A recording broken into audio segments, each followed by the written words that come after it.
C'est pas des choses qu'on a l'habitude de voir tous les jours. C'est vraiment un découpage complètement cinématographique. Un vrai régal pour ceux qui aiment la bande dessinée.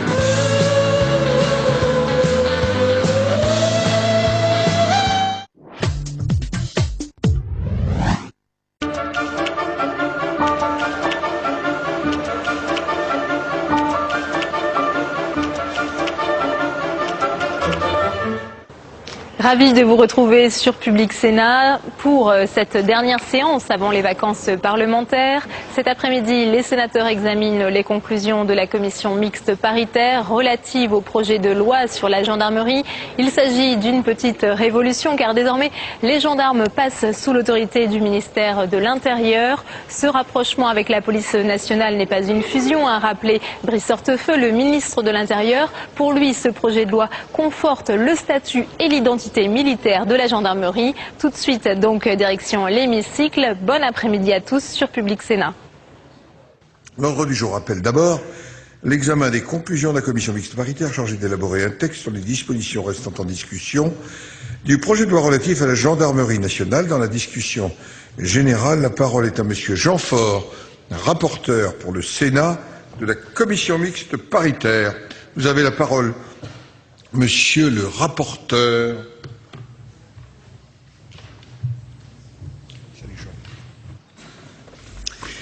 Merci, Monsieur le Président, Monsieur le Ministre, mes chers collègues.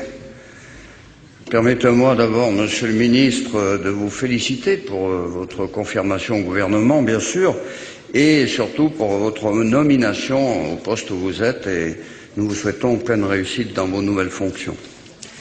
Avec la discussion des conclusions de la commission mixte paritaire qui s'est tenue au Sénat le 8 juillet dernier, nous arrivons aujourd'hui à la dernière étape de l'examen du projet de loi relatif à la gendarmerie nationale.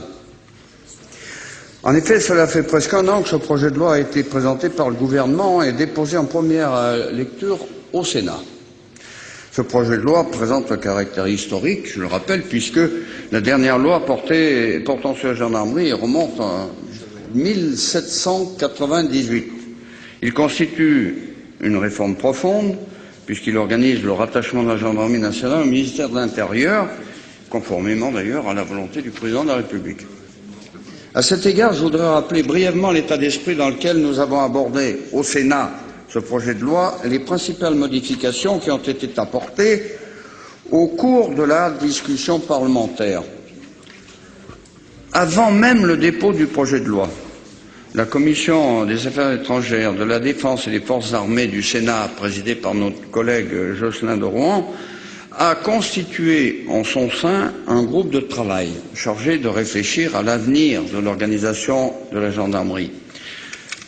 Ce groupe de travail que je présidais était composé de nos collègues Michel de Messine, Hubert Haenel, Philippe Madrelle, Charles Pasqua, Yves Pozzo-di-Borgo et André Rouvière. Et pendant 4 mois, donc de décembre 2007 à mars 2008, notre groupe de travail a procédé à de très nombreuses auditions et à plusieurs déplacements. À l'issue de nos travaux, nous avons présenté 17 recommandations qui ont été adoptées à l'unanimité de toutes les formations politiques et reprises dans un rapport d'information que nous avons publié en avril 2008.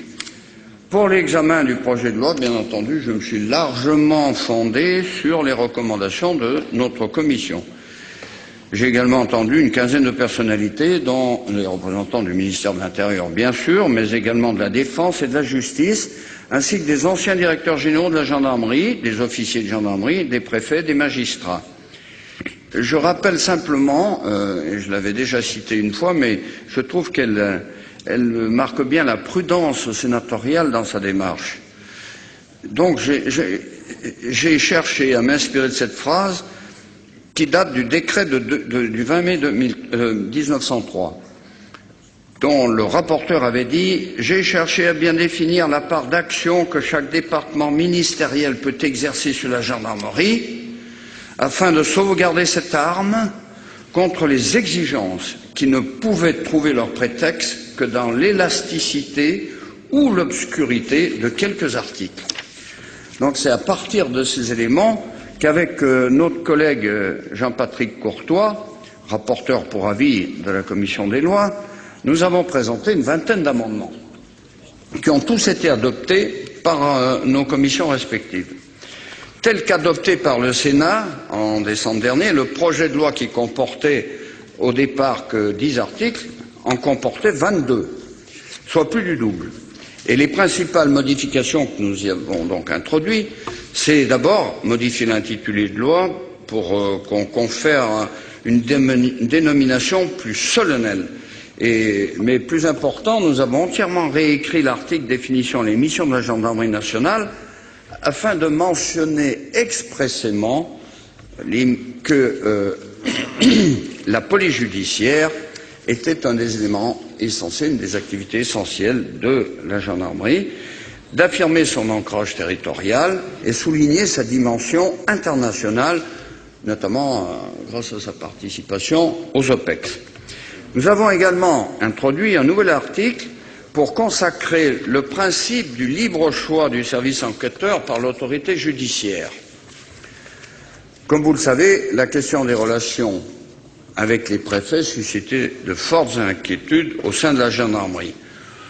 En définitive, nous avons encadré ce fameux dispositif de 3 manières.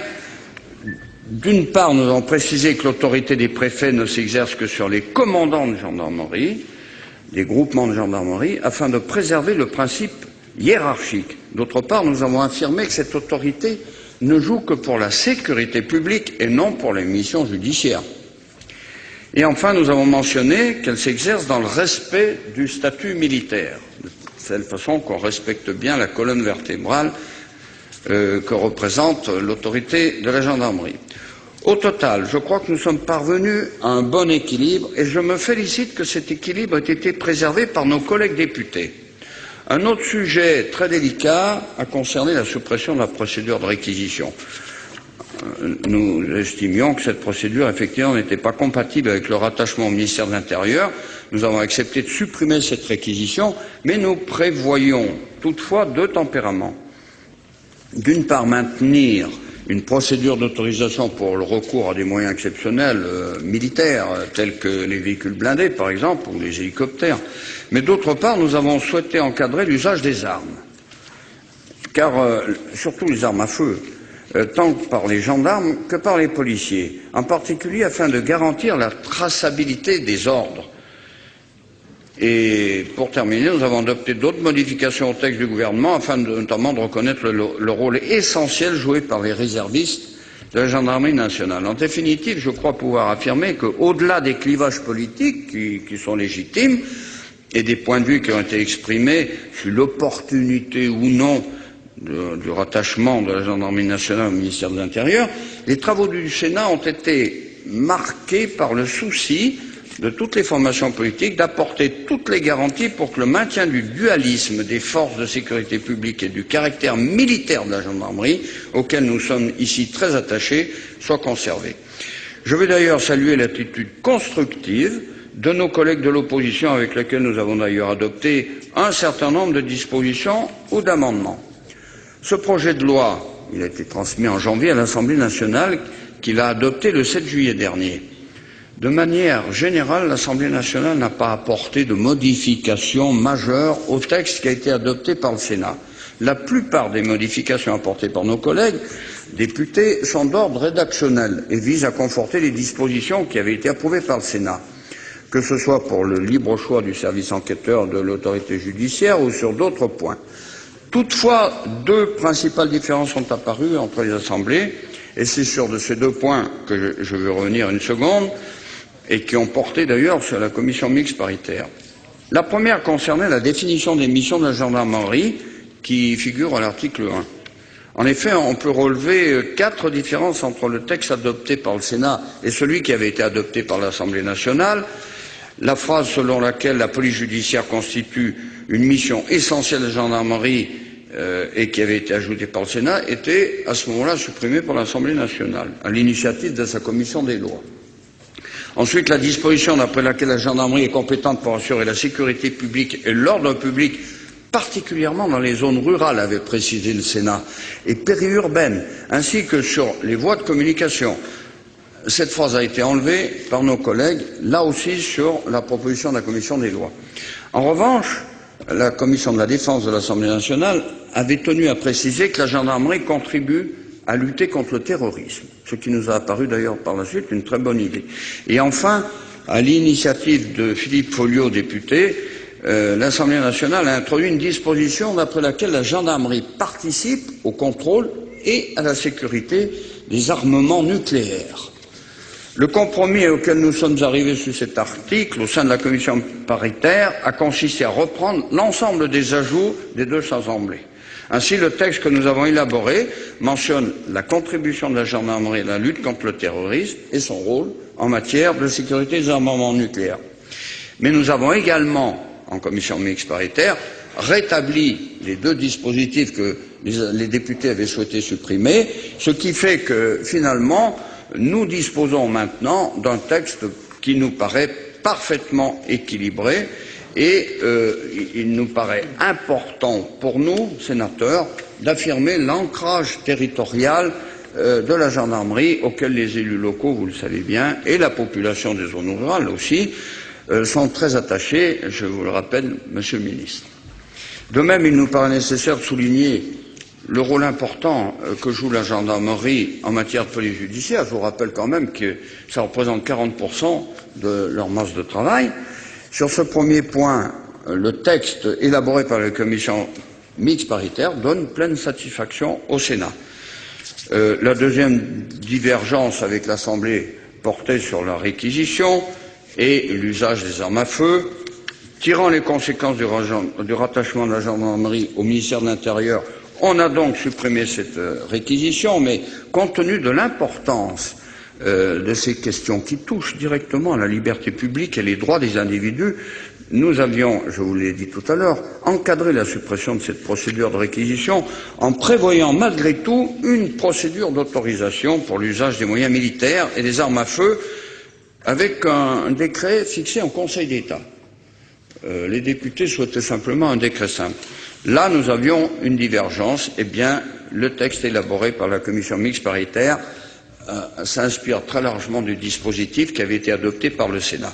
Ainsi, le recours aux moyens militaires spécifiques dont dispose la gendarmerie, comme les blindés par exemple, sera soumis à une procédure d'autorisation définie par décret en Conseil d'État.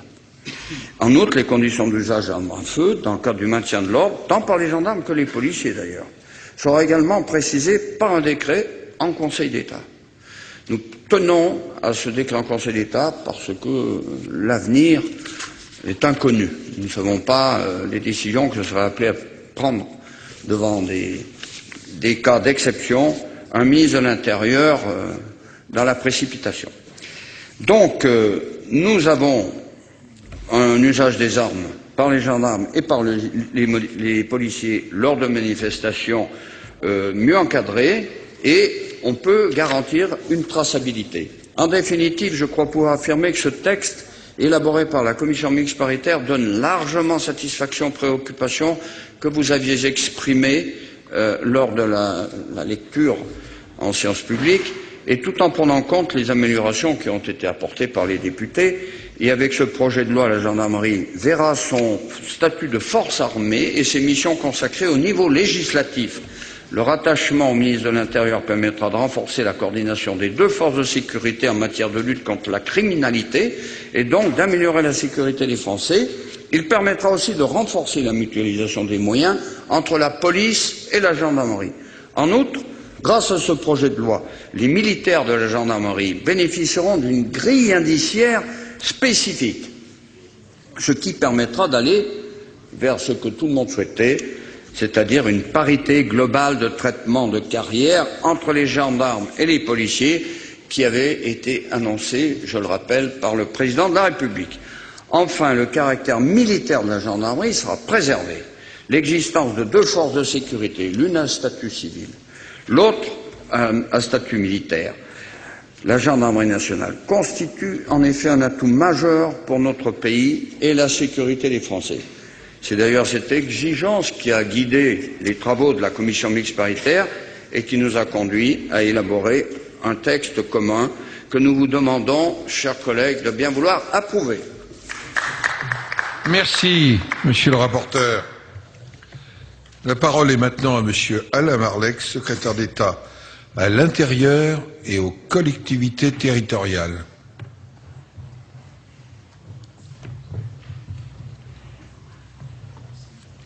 Vous avez la parole, monsieur le ministre. Merci, monsieur le président. Monsieur le président, monsieur le président de la commission des lois, monsieur le président de la commission de la défense, messieurs les rapporteurs, mesdames et messieurs les sénateurs. Le texte qui vous est soumis aujourd'hui est d'importance. Il constitue ni plus ni moins la première réforme d'ampleur de la gendarmerie nationale depuis quelques 200 ans. 1798 exactement, comme l'a rappelé excellemment votre rapporteur, monsieur Jeanfort, que je remercie par ailleurs pour ses félicitations. Alors, à l'heure où se joue en quelque sorte dans votre hémicycle l'histoire autant que l'avenir de l'une de nos plus vieilles institutions nationales, permettez-moi tout d'abord de réagir sur un fait présent, si vous le permettez. Comme vous le savez, un attentat à la voiture piégée a visé hier matin la gendarmerie de Vescovato en Haute-Corse et devant vous, représentants de la nation, je tiens bien entendu à condamner avec fermeté cet acte terroriste irresponsable qui aurait pu avoir des conséquences dramatiques si, heureusement, aucun blessé n'est à déplorer. Je rappelle que l'explosion s'est produite à proximité immédiate d'une caserne dans laquelle vivent plusieurs familles de gendarmes et alors même que des enfants, des jeunes enfants se trouvaient à l'extérieur. Je saisis cette occasion pour rendre hommage aux militaires de la gendarmerie nationale et à l'ensemble des forces de sécurité intérieure de Corse. Je sais le contexte souvent difficile dans lequel ils exercent leur mission périlleuse.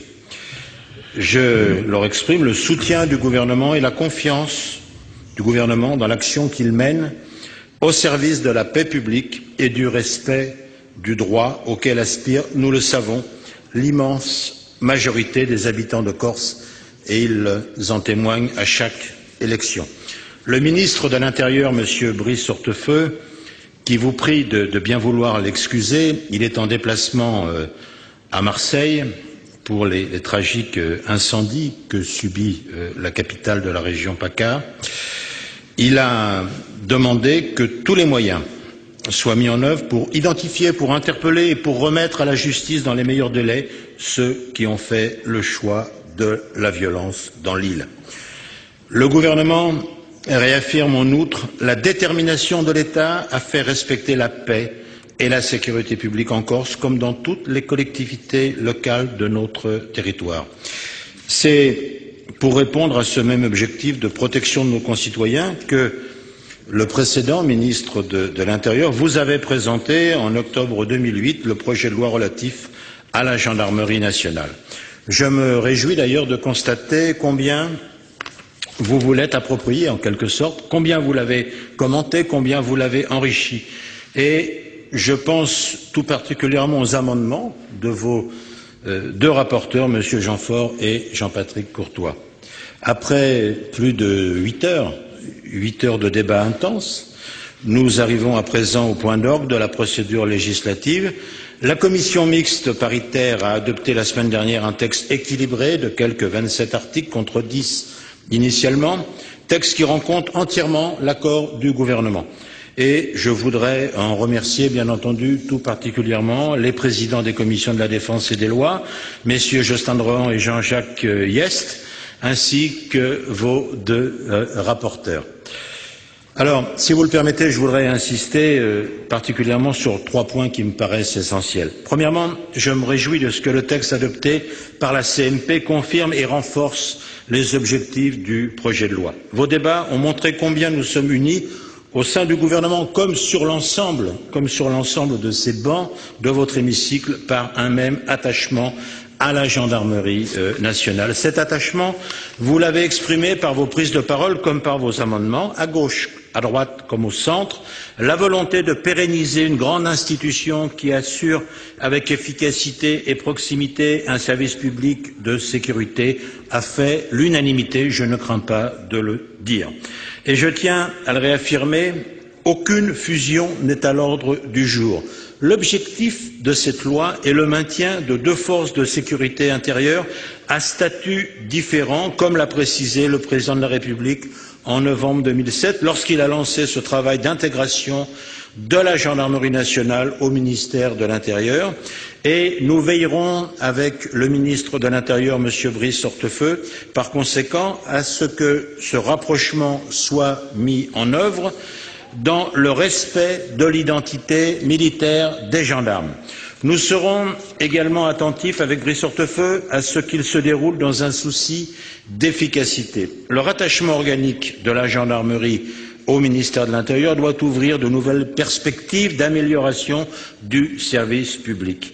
Il doit favoriser les synergies, les complémentarités opérationnelles et les mutualisations des moyens, notamment dans la fonction soutien. C'est sa raison d'être, en quelque sorte. Vous l'avez compris, la réforme qui vous est proposée aujourd'hui n'est pas une réforme de l'institution militaire, c'est une réforme nécessaire, pragmatique et concrète qui permettra d'améliorer l'efficacité de notre politique de sécurité et de conforter l'identité de la gendarmerie nationale.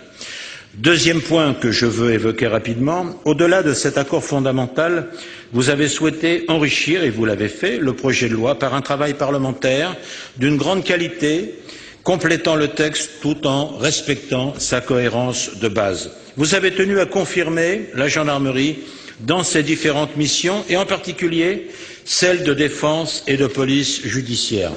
Et parallèlement, le gouvernement se félicite que vous soyez parvenu, dès la première lecture, à un accord avec vos collègues députés sur l'article 3, notamment relatif aux prérogatives du préfet. Le gouvernement en approuve les termes et le sens profond. Dans la formulation que vous avez retenue, il équilibre parfaitement le rôle de direction du préfet en matière de sécurité publique et le respect de la chaîne hiérarchique propre à la gendarmerie en application de son statut militaire. Pour ce qui est de l'exercice d'un mandat électoral par un réserviste de la gendarmerie nationale, vous avez là encore trouvé un excellent équilibre, puisque vous avez garanti ce droit tout en protégeant les citoyens. En effet, parce qu'elle entraîne la qualité d'agent de police judiciaire, de PJ, l'activité de réserviste ne pourra s'exercer dans la circonscription d'élection. Aucun mélange des genres ne sera donc possible. De plus, et c'est important, de nouvelles dispositions ont été introduites concernant le transfert au ministère de l'Intérieur des fonctionnaires et des agents non titulaires des services de la gendarmerie nationale. Ces aménagements étaient nécessaires à l'adaptation de l'organisation et du fonctionnement du service public à la suite du rattachement de la gendarmerie. Cela se fera dans le respect des droits des agents tels qu'ils sont inscrits dans le texte. Enfin, je crois tout à fait pertinent que le gouvernement remette un rapport d'évaluation des premiers résultats du rapprochement police-gendarmerie dans 2 ans, c'est-à-dire avec le recul nécessaire plutôt que dès l'année prochaine. La réalisation du rapport par une instance extérieure au service de la police et de la gendarmerie renforce d'ailleurs cette dimension d'évaluation. Cela n'empêchera pas de faire un point sur les données chiffrées disponibles chaque année lors de la préparation du budget du ministère, bien entendu. Troisième et dernier point que je veux évoquer devant vous, je voudrais préciser le sens de 2 dispositions importantes introduites lors de vos débats. Il s'agit tout d'abord de la suppression de la procédure de réquisition de la gendarmerie pour l'exercice de missions ordonnées par le ministère de l'Intérieur. C'est la conséquence logique du rattachement organique de la gendarmerie au ministère de l'Intérieur. Celui-ci n'a pas à requérir une force dont il dispose déjà. Cette évolution est naturellement respectueuse des libertés publiques. Ce projet de loi est l'occasion de l'affirmer. Et vous avez insisté sur ce point, monsieur le rapporteur, et je souscris complètement. Un décret en Conseil d'État fixera aussi les conditions dans lesquelles il pourra être fait usage des armes à feu dans le cadre du maintien de l'ordre par la gendarmerie nationale comme par la police nationale. Et je le rappelle, fort heureusement, l'usage des armes à feu est extrêmement rare et doit le rester, et il le restera bien entendu. Comme prédécesseur au ministère de l'Intérieur en a pris l'engagement devant vous, le décret garantira une traçabilité complète des ordres donnés. Cela se fera à droit constant, c'est-à-dire notamment dans le cadre de l'application des dispositions du Code pénal. Cela se fera sans recréer une procédure aussi lourde que la réquisition écrite. Cela se fera, et notamment par le biais de dispositifs techniques d'enregistrement des ordres. De cette façon, à chaque ordre d'usage d'une arme à feu correspondra une chaîne de responsabilité clairement établie. De même, pour l'utilisation de moyens militaires spécifiques de la gendarmerie dans le maintien de l'ordre, un décret en Conseil d'État prévoira un dispositif d'autorisation express. L'engagement de ce type de moyens est et restera très exceptionnel, bien entendu. Par nature, liée à des situations de désordre très graves, cette utilisation doit, par-delà l'émotion légitime qu'elle peut susciter chez nos concitoyens, nécessiter, bien entendu, un encadrement très strict. Je voudrais, en second lieu, vous rassurer concernant l'implantation territoriale de la gendarmerie, à laquelle je sais que vous êtes, comme le gouvernement, extrêmement attachés. Le maintien du maillage territorial est nécessaire pour assurer la sécurité partout et pour tous. Je note que la commission mixte paritaire a retenu la phrase suivante, et je la cite entre guillemets: la gendarmerie nationale est destinée à assurer la sécurité publique et l'ordre public, particulièrement dans les zones rurales et périurbaines, et l'élu rural que je suis, bien entendu, est extrêmement sensible à cette formulation. Par ailleurs, les règles en vigueur concernant la compétence territoriale de la police nationale ne sont pas remises en cause. Les redéploiements entre la police et la gendarmerie sont possibles et permettent d'améliorer la cohérence du dispositif global. Le rapprochement des deux forces permettra ainsi de trouver les répartitions les plus adaptées aux situations locales, au cas par cas. Voilà, Monsieur le Président, Messieurs les présidents de commission, Messieurs les rapporteurs, Mesdames et Messieurs les sénateurs, le projet qui vous est soumis, qui est soumis à votre vote, est un texte équilibré. Il s'agit d'une réforme de fond qui s'inscrit dans le long terme et qui nous donne les outils pour poursuivre l'amélioration de la sécurité de nos concitoyens. Il ne s'agit pas d'une révolution, mais d'une évolution. Cette évolution était nécessaire pour adapter les moyens aux besoins de l'époque, sans mettre en cause les spécificités qui font l'efficacité d'ensemble des forces de sécurité intérieure, et notamment celle de la gendarmerie. Il nous appartient à présent de donner tout son sens à cette réforme en concrétisant sur le terrain ce rapprochement entre la police nationale et la gendarmerie nationale. Soyez-en certains, avec Brice Hortefeux, ministre de l'Intérieur, nous veillerons à ce que cette mise en œuvre se fasse dans un souci d'équilibre, de complémentarité et d'efficacité, et ce, afin de répondre aux attentes de nos sécurités, de sécurité très légitimes de l'ensemble de nos concitoyens. Je vous remercie. Merci, Monsieur le Ministre. Je voulais vous dire, Monsieur le Ministre, que le Sénat tout entier s'associait à l'hommage que vous avez rendu aux forces de gendarmerie, mais aussi à l'action des services de gendarmerie, de la sécurité civile et des sapeurs-pompiers lors des dramatiques incendies qui ravagent les portes de Marseille, et que vous puissiez leur transmettre l'hommage et la gratitude du Sénat. Bien, dans la discussion générale, la parole est à Madame Virginie Claes pour le groupe socialiste et apparenté.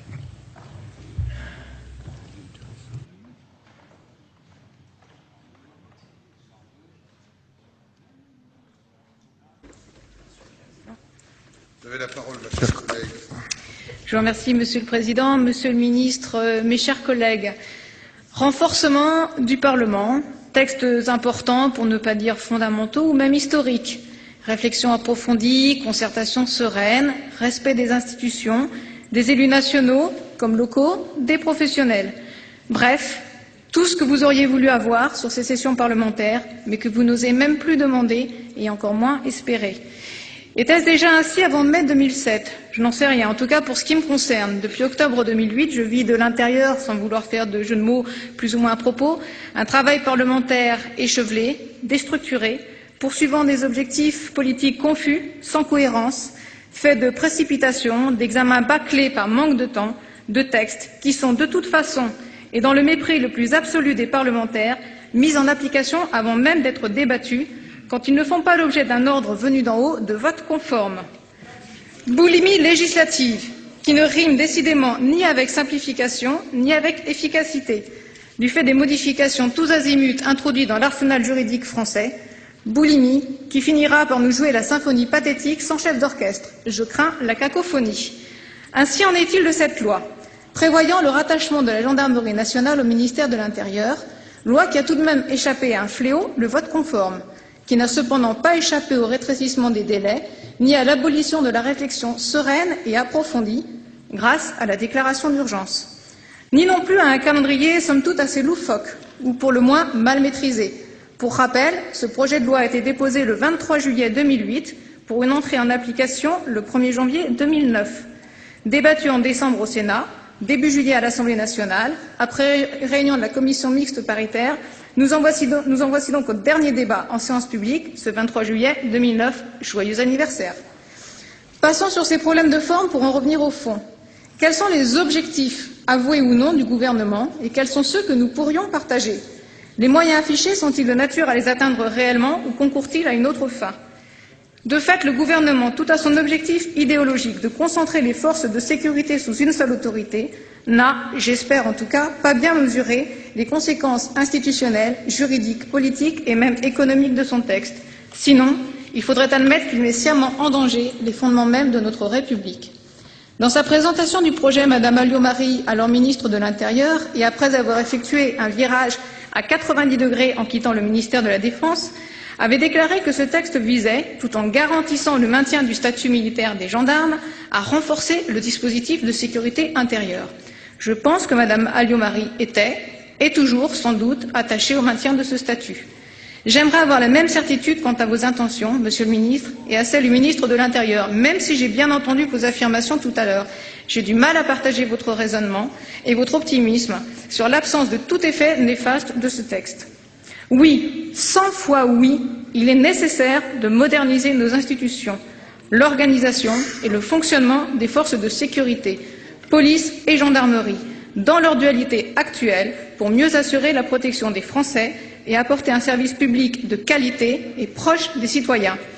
Mais fallait-il tout bousculer dans la précipitation et malgré les affirmations gouvernementales, remettre inéluctablement en cause le statut militaire des gendarmes, la dualité des forces de police et de sécurité, la protection qu'apportait la procédure de réquisition quant à l'intervention des forces militaires sur demande civile pour le maintien de l'ordre intérieur, et enfin la garantie d'un maillage territorial efficace jusque dans nos zones rurales. Fallait-il prendre le risque de voir les missions confiées aux gendarmes n'être plus que petit à petit celles que n'assurerait pas la police nationale, et voir donc la gendarmerie nationale en devenir le supplétif, avant de disparaître totalement, alors même que l'on parlait de quatrième arme? Trop de personnes ont parlé de ou écrit sur la fusion de la gendarmerie et de la police. Aussi bien le ministre de la Défense que des parlementaires de la majorité, que les syndicats de police qui, pour certains, l'appellent de leur vœu, des gendarmes qui, eux, la redoutent. Ces répétitions ne sont pas le fait de lapsus collectifs sans fondement. Le danger que nous dénonçons depuis des mois est réel et imminent. Oui, le statut militaire est de fait sérieusement mis à mal. Et c'est un avis partagé, semble-t-il, par les auteurs d'un rapport de l'Inspection générale de l'administration. Ce rapport aurait-il été classifié secret défense? Malgré ma demande formulée auprès de Madame la ministre de l'Intérieur le 23 avril dernier, il ne m'a toujours pas été possible d'en prendre connaissance. Quant au maintien du maillage territorial, avec une gendarmerie à statut civil, nos amis belges peuvent témoigner des dommages collatéraux inévitables. La mécanique est en marche. Coup d'envoi, suppression de la procédure de réquisition. Le renforcement du rôle du préfet place ainsi l'autorité militaire sous la tutelle de l'autorité administrative et rompt la chaîne hiérarchique propre à la gendarmerie. Interpénétration des hiérarchies civiles et militaires parfaitement contraire à la tradition républicaine. La réquisition est l'acte par lequel le pouvoir civil confie une mission de maintien ou de rétablissement de l'ordre à une force militaire. Les gendarmes ne seraient donc pas des tout à fait militaires? Modernisation serait synonyme de suppression dans les dictionnaires utilisés par le gouvernement?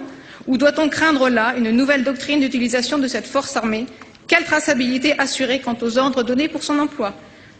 Ainsi, désormais, votre ministère devra faire cohabiter sous le même toit et sous les mêmes autorités environ 100 000 gendarmes et 140 000 policiers, avec la mise en commun des moyens, voire de certaines formations, avec le rapprochement systématique des conditions d'emploi et des missions, est déjà née et grandie une inutile et polémique question au sein des forces qui doivent œuvrer dans un cadre institutionnel serein et apaisé. Entre devoir de réserve strict et droit syndical, déroulement de carrière et grille indiciaire, logement de fonction, temps de travail effectif et astreinte, voire disponibilité permanente, répartition des territoires et des missions, les comparaisons se font déjà, cristallisent des incompréhensions, soulèvent des interrogations fortes quant aux différences vécues comme des disparités. Les gendarmes sont encore des militaires, soumis aux contraintes militaires, formés à la culture militaire, indissociables d'un lien fort et séculaire avec le monde rural, qui permettent une utilisation particulière, souple, originale et, somme toute, économique des femmes et des hommes qui ont choisi de servir sous ce statut. La police a sa culture. Fonctionnement et contraintes lui sont spécifiques. Son action est tout aussi méritoire, faite d'autant de courage et de dévouement.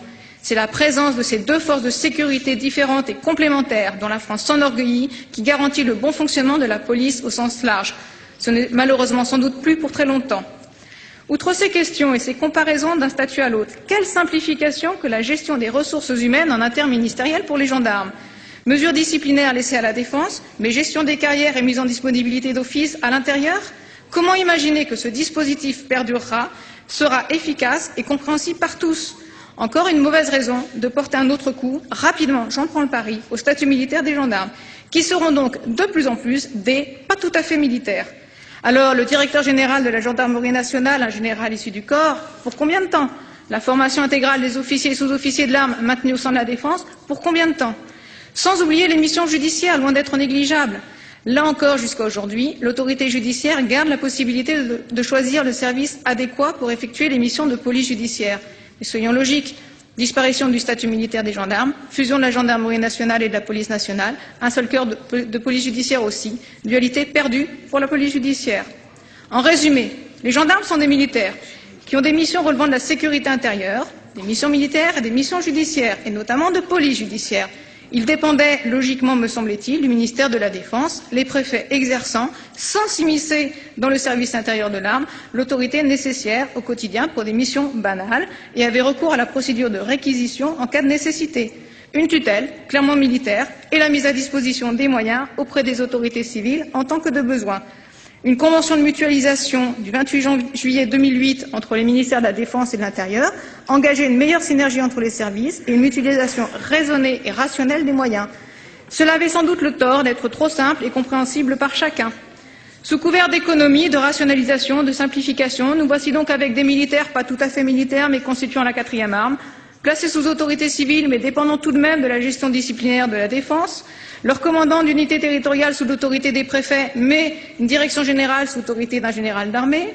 Les effectifs verront leur répartition territoriale effectuée par les préfets selon des consignes qui laissent craindre que les zones gendarmerie soient définies à terme par défaut uniquement. Sans oublier les missions judiciaires sous une troisième autorité civile. Vous gommez des frontières légales, historiques, républicaines entre nos deux forces de sécurité. Vous parachutez au sein d'un ministère civil, dans un fonctionnement civil, des militaires au fonctionnement militaire, sans vous préoccuper des difficultés tant humaines qu'organisationnelles que vous créez, ni de la réelle qualité du service public qui en ressortira. Une véritable réforme aurait nécessité en tout premier lieu d'analyser les spécificités et les complémentarités de nos forces de sécurité. Mais le souhait du gouvernement était sans doute différent et voulait constituer le plus vite possible une force unique de sécurité civile. Ce pouvait être un objectif politique, il devait être présenté et débattu comme tel. Monsieur le ministre, aux questions, faut-il favoriser les synergies entre la police et la gendarmerie nationale? Faut-il conforter l'existence de deux forces de sécurité, l'une de statut civil, l'autre de statut militaire, dualité qui répond aux besoins de notre politique de défense et de sécurité?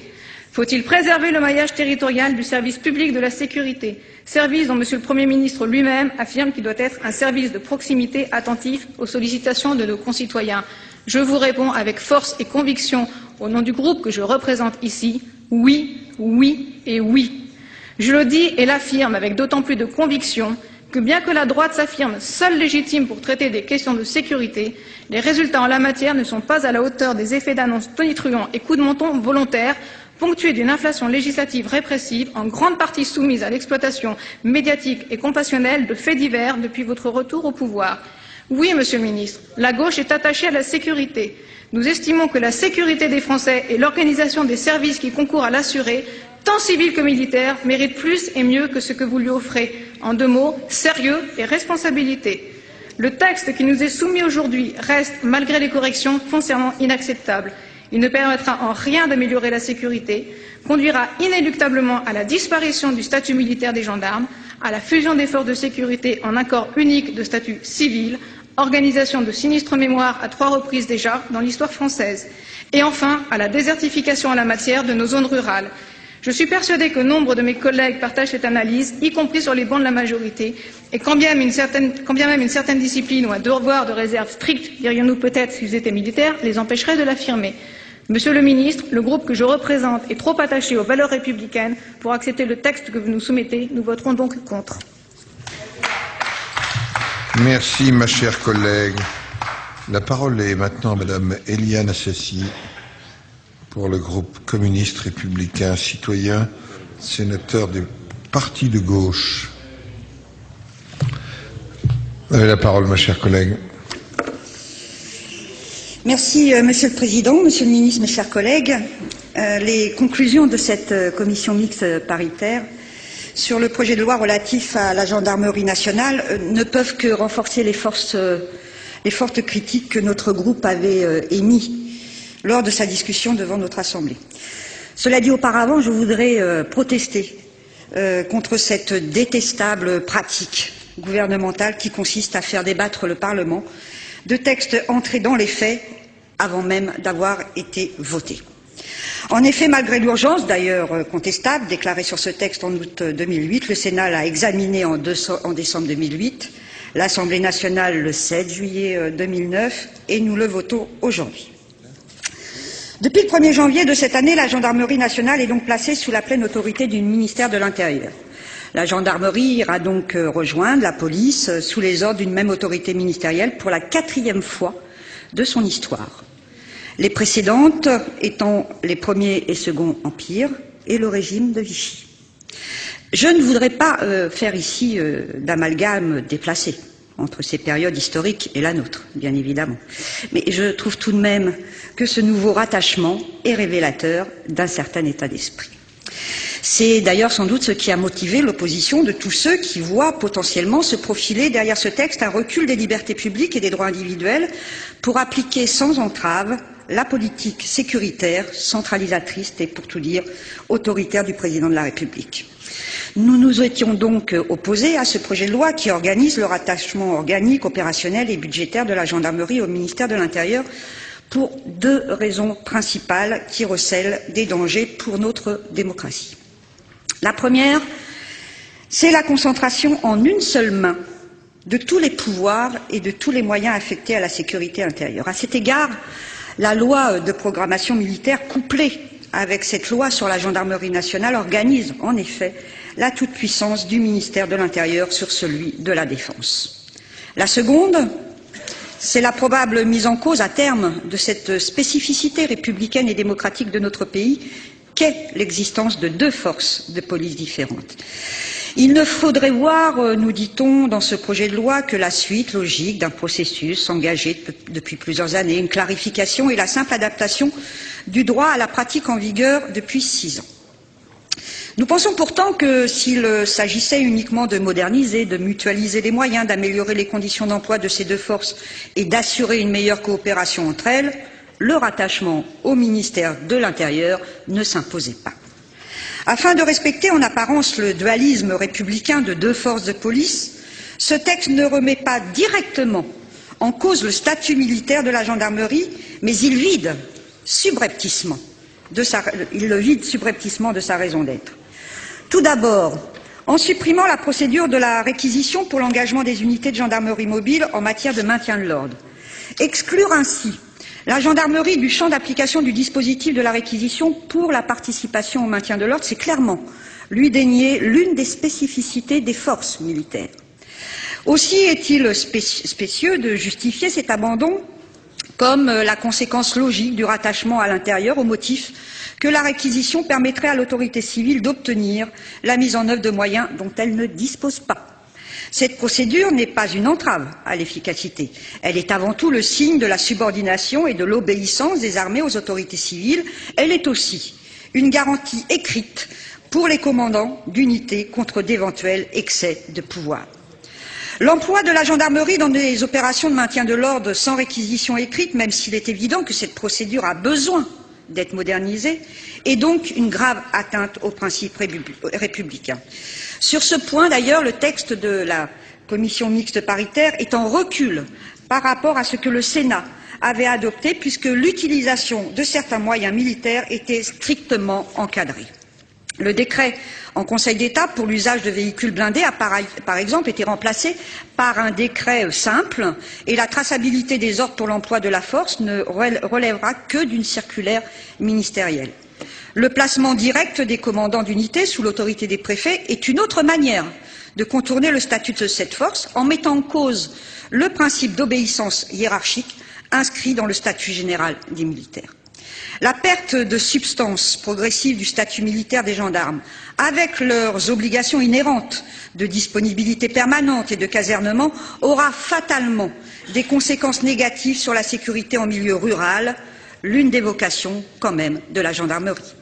L'avenir risque malheureusement de montrer peu à peu que nous ne pourrons plus disposer d'une force toujours disponible au moindre coût et dont les effectifs diminueront.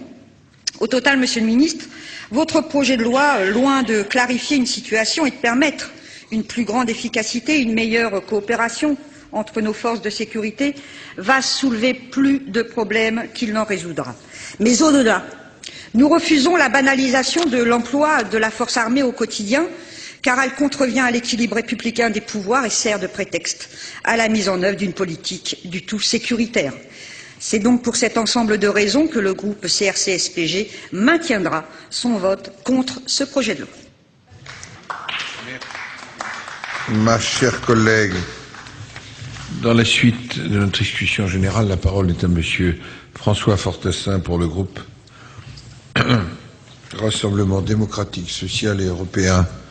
Vous avez la parole, mon cher collègue.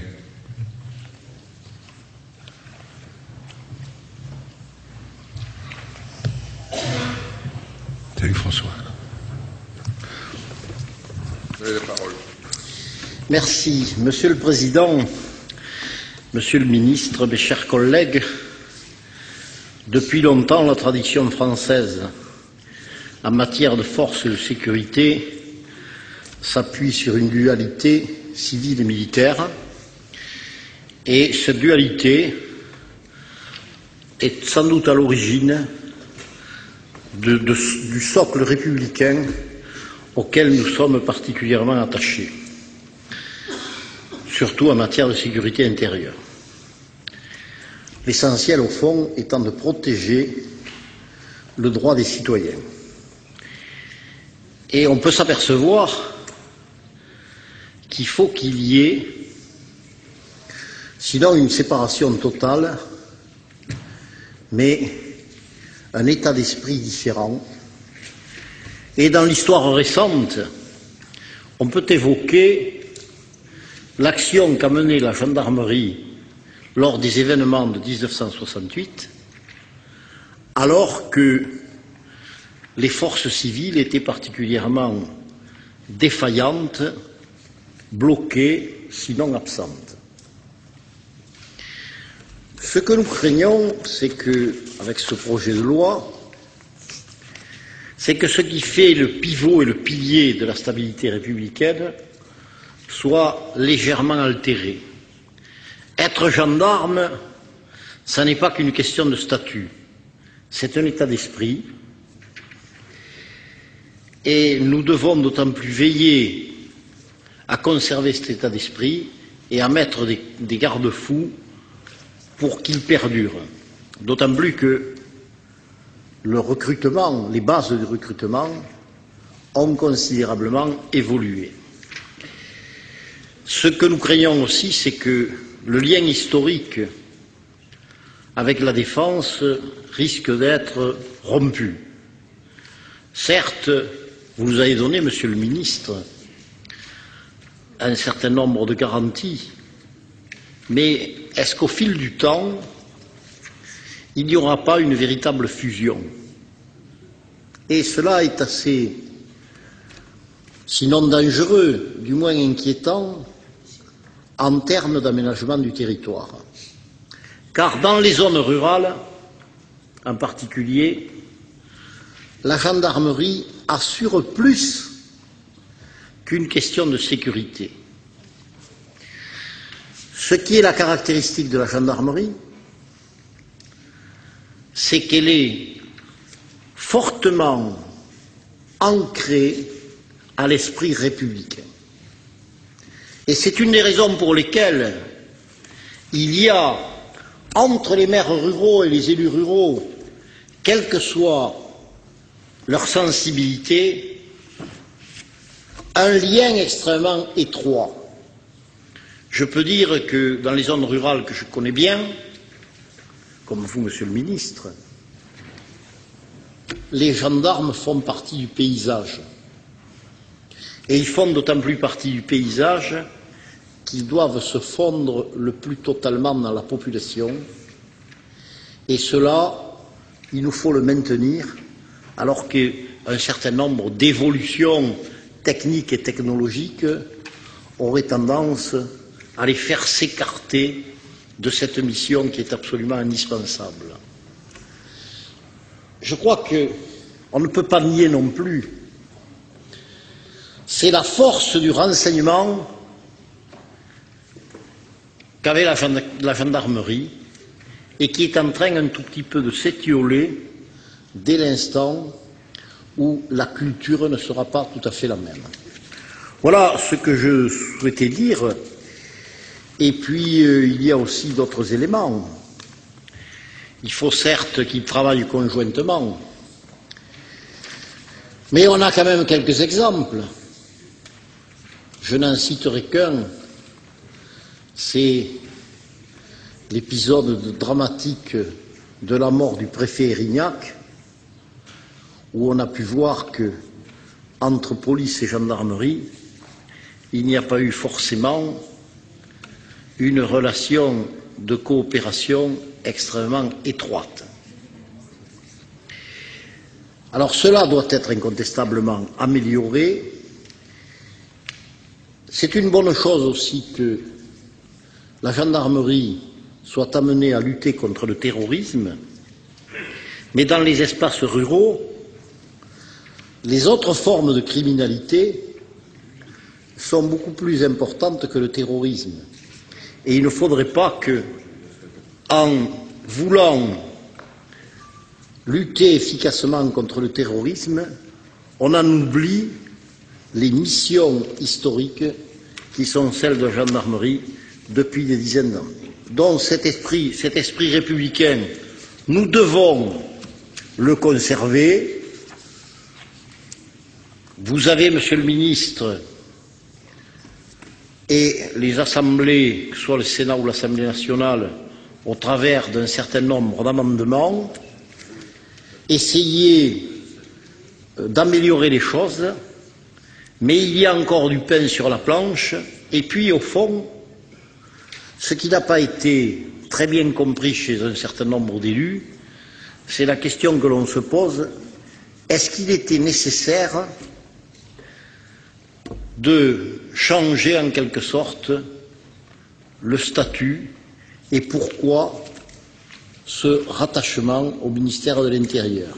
Là-dessus, les réponses ne nous ont pas totalement satisfaits et c'est la raison pour laquelle la grande majorité de notre groupe ne saurait donner un aval à un cadre normatif qui, à défaut d'organiser l'union libre entre les deux forces, nous donne l'impression d'un mariage forcé. C'est du moins le sentiment qui est celui des gendarmes que je peux fréquenter dans mon département. Merci, mon cher collègue. La parole est maintenant à Monsieur Jacques Gauthier pour le groupe de l'Union pour un mouvement populaire.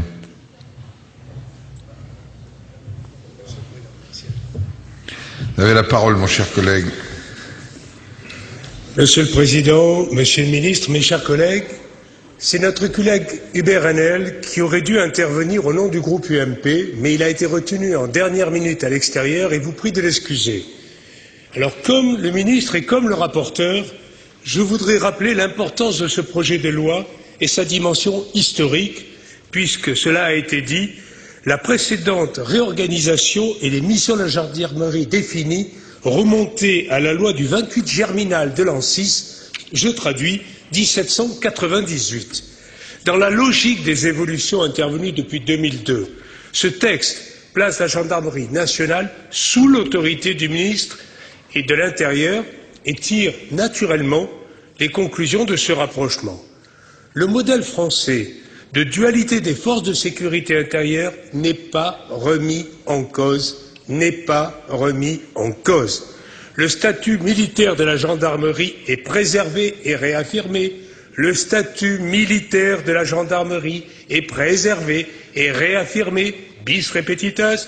Toutes les garanties de la pérennité de cette force sont réunies et vous savez, Monsieur le Ministre, que tous ici, nous y sommes très attachés. Je voudrais également insister sur les conditions et les conséquences du rattachement de la gendarmerie au ministère de l'Intérieur. 2 points me semblent essentiels à cet égard. Le rôle du préfet, il a été évoqué, la réquisition et l'usage d'armes à feu ou de moyens militaires spécifiques, qui étaient des inquiétudes pour certains de nos collègues. Le texte précise le rôle du préfet, comme nous le souhaitions, son autorité ne remet pas en cause le principe hiérarchique. Le préfet n'exerce pas le commandement des unités, cette fonction relève naturellement des responsables de cette dernière, dans le respect de la chaîne hiérarchique. L'intervention du préfet ne remet donc pas en cause la cohérence du dispositif territorial. En ce qui concerne la réquisition, son principe pour l'emploi de la gendarmerie au maintien de l'ordre est modernisé. La solution dégagée par la commission mixte paritaire nous convient parfaitement. Elle prévoit d'une part une procédure d'autorisation dans les conditions définies par un décret en Conseil d'État, et le rapporteur a bien insisté sur ce point, et d'autre part, renvoie à un décret en Conseil d'État pour les conditions d'usage des armes à feu pour le maintien de l'ordre.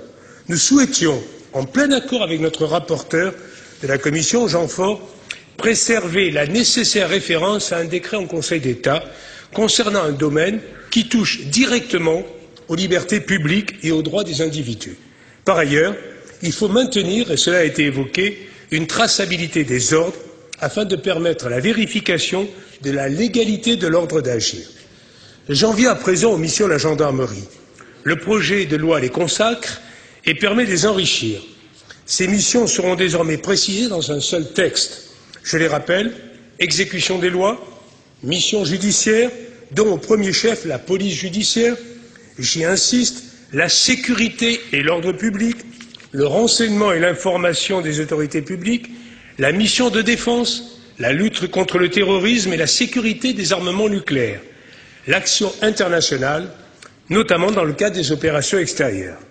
Grâce au travail de notre excellent rapporteur, nous avons apporté 2 modifications qui restent dans le texte final, le rôle très important que la gendarmerie nationale joue dans le domaine de la police judiciaire et sa nécessaire présence territoriale.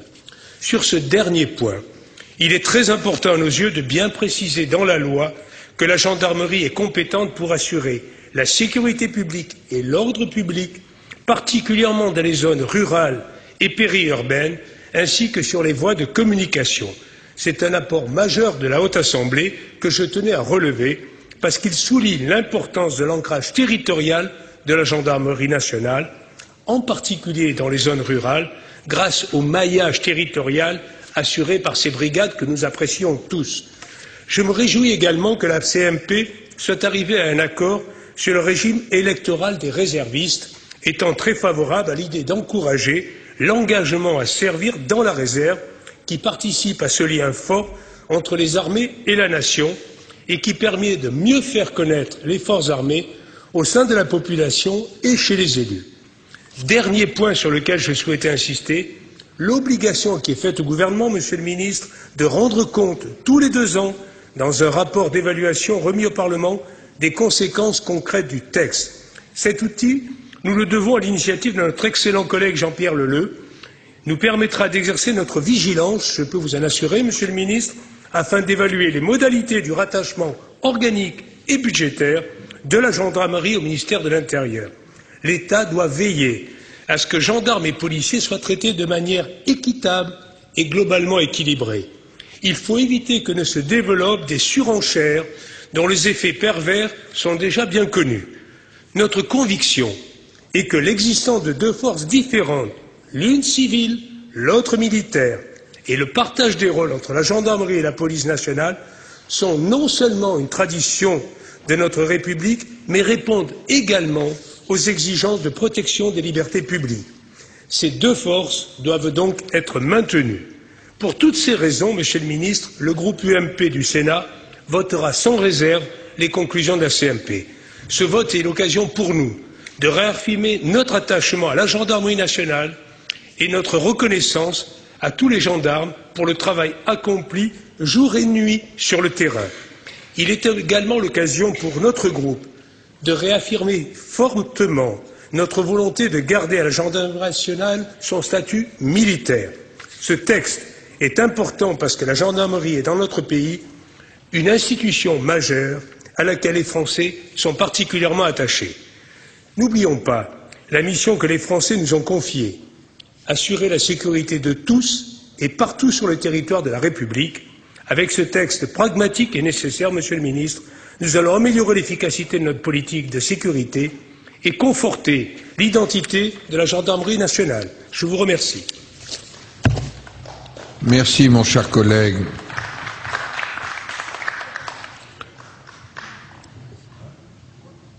Je rappelle qu'en application de l'alinéa 42, de l'article 42 alinéa 12 du règlement, aucun amendement n'est recevable sauf accord du gouvernement. Sur les articles 1 à 11, je ne suis saisi d'aucun amendement. Y a-t-il une demande de parole sur l'un des quelconques de ces articles? Le vote est donc réservé.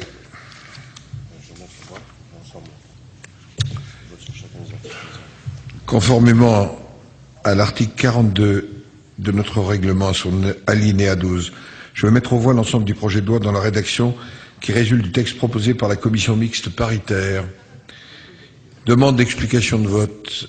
Oui, Madame Goulet, Madame Marie Payette, Madame Nathalie Goulet, vous avez la parole, ma chère collègue. Oui, Monsieur le Président, Monsieur le Ministre, mes chers collègues, je reconnais très volontiers le travail important accompli par le Sénat et par notre rapporteur Jean Ford, dont on ne dira jamais assez ici combien on est content de le voir au banc de cette Assemblée dans des conditions agréables et satisfaisantes pour tout le monde. J'ai voté contre ce texte en commission. Je voterai donc contre ce texte en séance aujourd'hui, comme j'ai voté contre l'article 5 de la loi de programmation militaire. C'est un vote personnel qui n'engage pas évidemment le groupe auquel j'appartiens. Madame Anne-Marie Payette, vous avez la parole, ma chère collègue. Merci, Monsieur le Président. Monsieur le Ministre, mes chers collègues, je voterai les conclusions de la CMP.